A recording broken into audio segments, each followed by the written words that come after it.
উন্নয়নের ছোঁয়া পৌঁছে না সেসব জায়গায় পৌঁছাতে হবে আমাদেরকে। যেসব জায়গায় মানুষের দরকার সেখানে আমাদেরকে পৌঁছাতে হবে।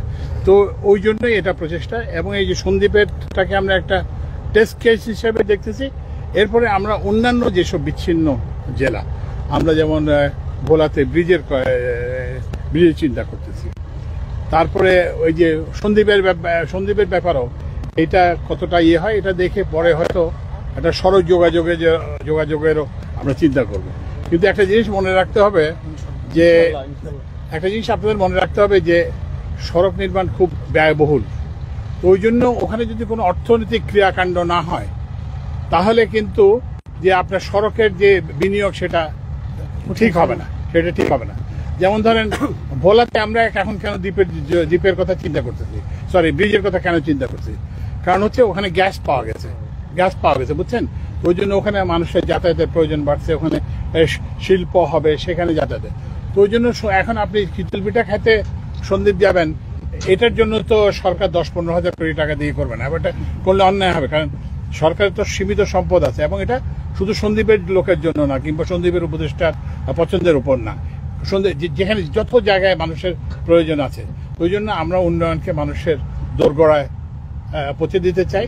যেসব জায়গায় যায় না, যেসব জায়গায় অবহেলিত, যেসব জায়গায় যে সড়কের বিনিয়োগের ক্ষেত্রে আমরা বলছি যে আপনারা যেসব জায়গায় মানে সড়কের অবস্থা খুব খারাপ, কিংবা যেখানে যোগাযোগ ব্যবস্থা খুব দুর্গম, সেসব জায়গার উপরে আপনারা অগ্রাধিকার দেন। তো ওই জন্য এই সরকারের একটা প্রধান হচ্ছে যে উন্নয়নটাকে যেসব জায়গায় পৌঁছায় নাই সেসব জায়গায় পৌঁছাতে হবে। ঠিক আছে? জি বলেন। বিএডব্লিউটিএ কি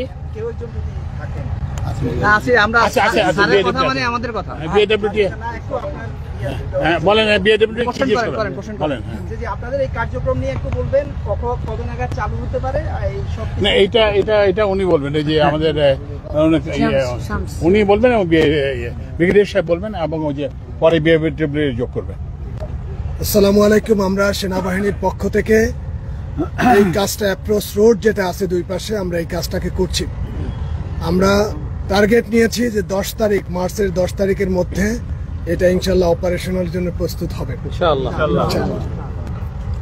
ঠিক আছে। বাকি যে কাজ আমরা মাননীয় উপদেষ্টা মহোদয়ের সাথে সার্বক্ষণিক যোগাযোগ রেখে উনি প্রতিনিয়ত এটার ব্যাপারে খোঁজ নেন, এভরিডে, এবং আমরা সেইভাবে কাজটা আগাচ্ছি এবং নির্ধারিত সময়ের মধ্যে ইনশাল্লাহ করবো আমরা। আচ্ছা, বিএডব্লিউটি বলো। চিফ ইঞ্জিনিয়ার বিএডব্লিউটি ম্যাডাম একটু যে আমরা সম্মিলিতভাবে এটা বাস্তবায়ন করতেছি। আমরা ওদের পরিকল্পনা একই, মার্চের 10 তারিখের মধ্যে এটা নৌপত্রা সামগ্রিকভাবে চালু করবো ইনশাল্লাহ। আর একটা বিষয় হচ্ছে এই ঘাটগুলো নিয়ে তো এক ধরনের এতদিন মনোপলি ছিল, আপনারা উন্মুক্ত করেছেন, জি, সেটি সন্দ্বীপের মানুষ আসলে স্বাগত জানিয়েছে। এরপর আপনারা আসলে কয়টা কোম্পানি আসছে, কিভাবে ঘাটগুলো পরিচালনা করবেন? আসলে উন্মুক্ত তো আর আমাদের কোম্পানির কোনো লিস্ট লাগবে না যে আপনি স্পিডবোট নিয়ে আসবেন সেই চালাতে পারবেন, আমাদের কোনো এরকম লাগবে না। শুধু স্পিডবোটটা রেজিস্টার্ড থাকতে হবে, এইটাই সেফটির কারণে, নিরাপত্তার কারণে। আমরা সুন্দর একটা উদ্যোগ নিয়েছেন আমাদের অ্যাডভাইজার মহোদয়ের নির্দেশনায়, যে নৌকা নিয়ে আসবে সেই পার করাতে পারবেন, সেই চালাতে পারবেন, এইটা। আর ফেরিঘাট আমরা ড্রেজিং করতেছি, দেখতেছেন, রাস্তা আমাদের সশস্ত্র বাহিনী বিভাগ থেকে করতেছে। ইনশাল্লাহ আমরা এন্ড অফ দ্য ফেব্রুয়ারি এই সকল কাজ শেষ হবে। 10 তারিখের মধ্যে এটা উদ্বোধনের পরিকল্পনা নিয়েছি। ধন্যবাদ। আরেকটা বিষয় হচ্ছে ফেরিটা তো সমুদ্রে যাতায়াত করবে, নদী না, এটি বেশ। আচ্ছা, এইটা আমি বলি।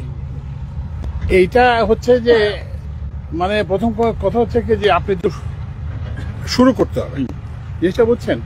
তো আপনি যেটা বলছেন এটা ঠিক, যে এখন যে ফেরিগুলো আসবে এগুলো কিন্তু বর্ষা মৌসুমে চলবে না। তো বললেন তাহলে এটা করতেছি কেন? এটা করতেছি এই কারণে যে আপনাকে তো করতে হবে, এর মধ্যে ওই যে সি ওয়ার্ড ফেরি নির্মাণ হচ্ছে এখন, এটা নির্মাণাধীন আছে। তো তখন এগুলো ইনশাআল্লাহ হয়তো আগামী যে সিজন আসবে তখন এটা যে বছরের সবসময় চলে এরকম ফেরি এখানে যোগ দেবে, শুধুমাত্র ওই যে ঘূর্ণিঝড় এইসব হুঁশিয়ারি যখন থাকে সেগুলো ছাড়া। এটা ছাড়াও ওনারা একটা ওই যে কুমিরা ঘাট থেকে একটা সি ট্রাক দেবেন। সি ট্রাকটা মনে হয় জুন মাসের মধ্যেই আসবে। তো ওই সি ট্রাকটা ওখান থেকে যাবে।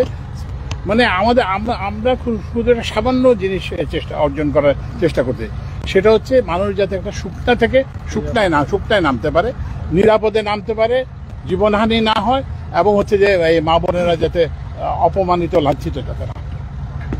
আচ্ছা, আমাদের এই ডেপুটি কমিশনার আছেন এখানে, ডেপুটি কমিশনার, ওনারা কিন্তু ওই যে সার্বক্ষণিক ওই যে ইউএনও সীতাকুণ্ড আছে, এবং এখানে কারো প্রতি কোনো অবিচার করা হবে না, কারো জমি টমি সন্দীপের ইউএনও আছে, তো ওরা সবাই আছে।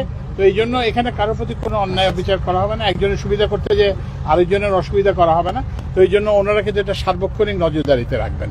ডেপুটি কমিশনার, হ্যাঁ তুমি ফরিদা কিছু বলো।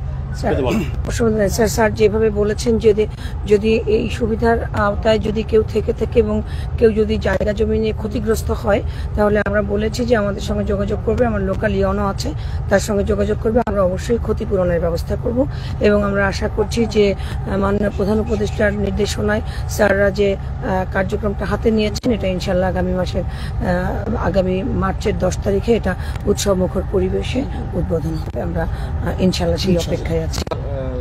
একটা মিনিট স্যার, সন্দ্বীপ উপজেলা বিএনপি তথা সন্দ্বীপবাসীর পক্ষ থেকে আপনাকে অসংখ্য ধন্যবাদ। সন্দ্বীপের একজন কৃতি পুরুষ হিসাবে আপনি যেটা করার উদ্যোগ নিয়েছেন, এটার জন্য আমরা ধন্যবাদ। এবং একটা পয়েন্ট আপনি আজকে এখানে নতুন করে উত্থাপন করছেন যে তাতে গ্যাসের একটা সম্ভাবনা পাওয়া যাচ্ছে। সন্দ্বীপ যে পরিবেষ্টিত যে আশেপাশে যে বড় এলাকা, এখানে যদি আপনারা সেই ধরনের একটা উদ্যোগ নেন, সন্দ্বীপেও গ্যাস পাওয়া যায় কিনা। আমরা ড্রিলিং এর ব্যবস্থা করতেছি। এটা নেক্সট রাউন্ড অফ যে ড্রিলিং হবে সেটার মধ্যে সন্দ্বীপ অন্তর্ভুক্ত করা হবে। হ্যাঁ, তাহলে হয়তো আমরাও সেই সুযোগটা হয়তো আগামীতে পেতে পারি পরবর্তী প্রজন্মের জন্য। ধন্যবাদ।